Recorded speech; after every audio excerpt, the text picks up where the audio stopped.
Mga kananay, nagmimerienda ako na Skyflex. Yun pala o-order ng merienda yung anak ko. Hindi ko alam. Sumasakit ang kilay ko. Para mawala yung sakit ng kilay ko, ayun, umorder. Kaya ayan, umorder ng Jollibee. O, di ba? Yan ang aming kakainin. Nawala tuloy ang sakit ng kilay ko, pati gutom ko, no? Kasi may makakain, no? Diba? Ang sarap, no? Pagka libre talaga masarap yan. O, diba?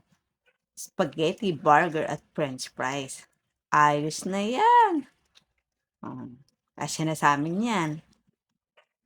O baka gusto nyong kumain, tara dito, saluhan niyo ako. Yummy, yummy yan. Tara na, let's eat. Alam nyo, ngayon, umulan na naman. Bumabagyo na naman, ano?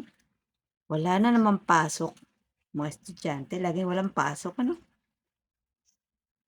Kaya kumain na lang tayo.